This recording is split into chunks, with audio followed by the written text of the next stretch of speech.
highly intelligent is often seen as a blessing. From the outside, it looks like life should be easier for you. People assume you understand things faster, solve problems effortlessly, and move through the world with confidence. They think intelligence automatically leads to success, happiness, and clarity. But that assumption barely scratches the surface. The truth is, intelligence doesn't simplify life. In many ways, it complicates it. Highly intelligent people don't just think more, they think deeper. And depth comes with weight. Your mind rarely rests. Even in moments that should be calm, your thoughts keep moving. You replay conversations long after they're over. You analyze the tone of someone's voice, the pause before they answered, the meaning behind a single word. While others let things go, your brain keeps searching for patterns, causes, and outcomes. You don't just experience life, you dissect it. This disconnect can create a quiet loneliness. You may feel misunderstood, like you're speaking a different language. You might wonder if something is wrong with you for wanting more. But the truth is, your brain is wired for complexity, and not everyone wants to go there. Another struggle comes from being too aware. You notice things others miss. Subtle changes in mood, inconsistencies in behavior, the difference between what someone says and what they mean. You pick up on tension, dishonesty, manipulation, and emotional shifts without trying. Your mind constantly reads between the lines. This heightened awareness can be powerful, but it's also exhausting. You can't unsee what you notice. You're aware of problems before they're spoken, conflicts before they explode, and pain before it's acknowledged. While others live comfortably in ignorance, you carry the mental and emotional load of knowing. Been especially hard, but because your mind has been working overtime for as long as you can remember. By the time you reach adulthood, you may already feel mentally tired, not because life can remember. Intelligence sharpens perception, but it also sharpens sensitivity. And sensitivity, when unprotected, can quietly wear you down. This is only the beginning of the struggle. There are deeper pressures, heavier emotions, and internal battles that intelligent people rarely talk about, but they shape everything that comes next. As you grow, another pressure begins to form around you. The expectation to always succeed. When people label you as smart, it stops being a compliment and becomes a standard you're expected to live up to. You're not allowed to struggle openly. You're not allowed to fail without judgment. Every mistake feels amplified, not just to others, but to yourself. When something goes wrong, you don't just see it as a setback. You see it as proof that you're not living up to your potential. The thought creeps in quietly. If I'm so intelligent, why can't I handle this? This is where imposter syndrome takes hold. Despite your abilities, you feel like a fraud, like eventually everyone will realize you're not as capable as they think. This fear can become paralyzing. You may avoid taking risks, not because you lack confidence, but because failure feels too costly. You'd rather not try than try and confirm your worst doubts about yourself. Intelligence, instead of freeing you, begins to cage you with expectations. At the same time, boredom becomes a constant companion. Your brain craves stimulation, challenge, and novelty. Routine tasks feel painfully slow. Repetitive conversations drain you. Work that lacks complexity makes you restless, unfocused, and unmotivated. People may mistake this for laziness or lack of discipline, but the truth is different. Your mind needs something to chew on. Without challenge, it disengages. This boredom can push you into procrastination, not because you don't care, but because the task doesn't engage your thinking. You may wait until the last possible moment, when pressure finally adds enough intensity to wake your mind up. And when you succeed under pressure, it reinforces a dangerous cycle. Waiting, rushing, exhausting yourself, then starting over again. Perfectionism also begins to tighten its grip. You don't just want to do well, you want to do things right, flawlessly. Anything less feels like failure. You set standards so high that reaching them becomes nearly impossible. Even when you succeed, you focus on what could have been better.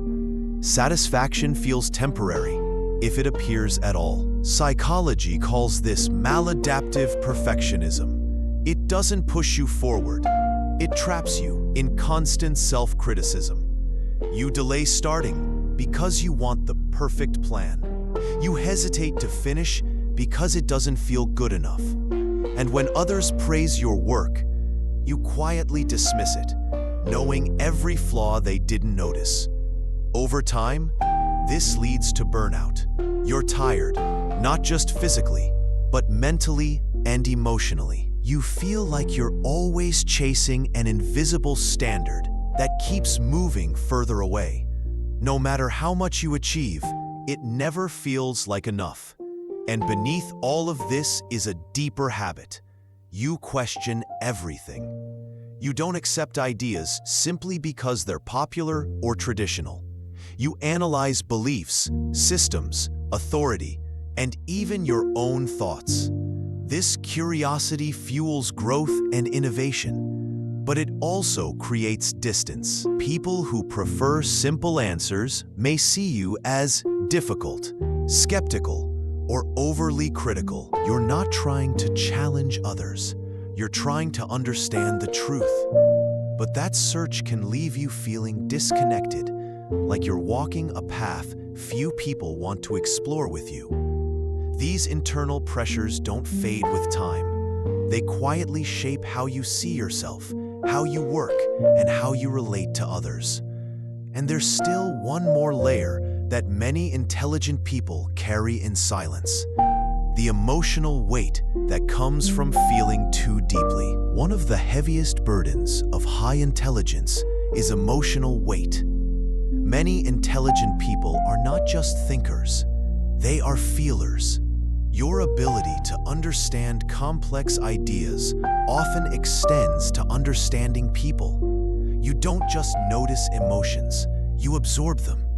When someone is hurting, you sense it, even if they never say a word. When there's tension in a room, your body reacts before your mind explains it.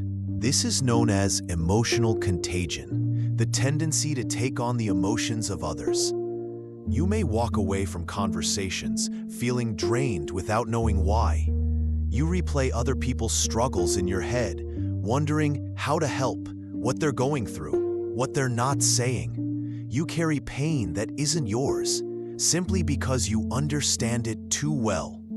Empathy at this level can be isolating. You give a lot emotionally, often more than you receive, and because you understand others so deeply, you may excuse their behavior too easily, even when it hurts you. You see their trauma, their fear, their intentions, and in doing so, you sometimes forget your own boundaries. This emotional depth often leads to existential questioning. You don't just ask what you're doing, you ask why. Why am I here? What's the point of success if it doesn't feel meaningful? Why does society work the way it does? These questions don't come from pessimism. They come from awareness. You see the gaps between what life is and what it could be. But sitting with these questions can feel heavy. Others may seem content with surface-level goals: money, status, routine. Meanwhile, you're searching for meaning, purpose, and alignment. When you don't find clear answers, you may feel lost or disconnected, even when life looks fine from the outside. There's also a strange emotional contradiction you live with.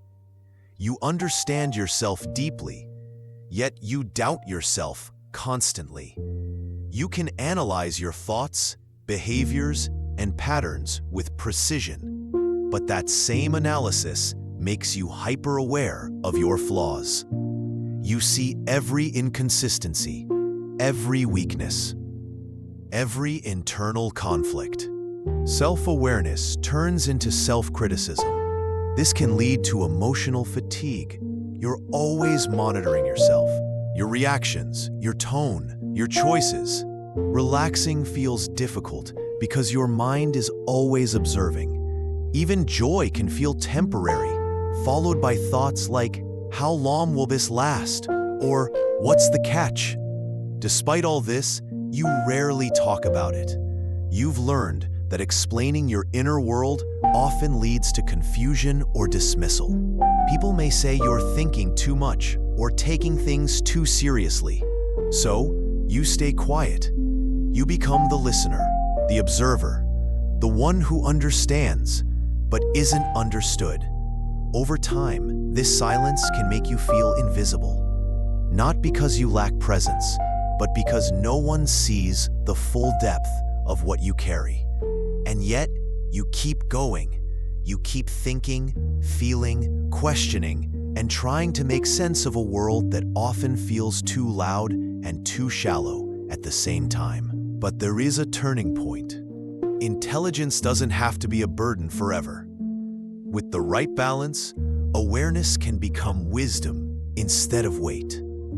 And that shift changes everything. There comes a moment, often quietly, when you realize something important. Your intelligence was never meant to be used without boundaries. The problem was never how deeply you think or feel. The problem was carrying everything alone. Highly intelligent people often believe they must figure everything out by themselves. You analyze your emotions instead of feeling them. You try to solve pain instead of letting it exist. You take responsibility for things that were never yours to carry. Over time, this creates exhaustion, not because life is overwhelming, but because you're holding too much of it in your mind. Balance begins when you learn to slow your thinking, not silence it. Your mind doesn't need constant stimulation or constant analysis. It needs rest. Learning when to stop questioning, when to let things be unresolved, is not a weakness. It's emotional intelligence. Some answers come with time, not thought. Boundaries are another turning point. Empathy doesn't mean self-sacrifice. Understanding others doesn't mean tolerating harm. You can care deeply without absorbing everything. Protecting your emotional space allows your intelligence to work for you, not against you.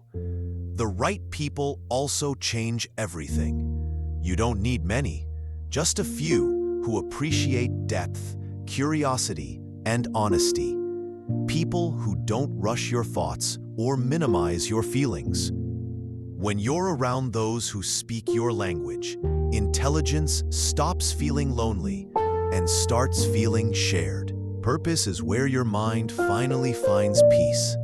When your intelligence is used in ways that feel meaningful, creating, teaching, building, helping, it no longer turns inward to attack you. It moves outward to contribute. Overthinking becomes insight. Sensitivity becomes compassion. Questioning becomes growth. Being highly intelligent was never about having all the answers. It was about seeing the world in layers. And yes, that awareness can be heavy, but it can also be powerful, healing, and transformative. When you learn how to carry it, you are not broken. You are not too much. You are simply wired for depth in a world that often stays on the surface. And once you stop fighting that truth, your mind becomes not a burden, but a gift you finally know how to use. There comes a quiet realization that changes everything. The problem was never your intelligence. It was how alone you were in carrying it.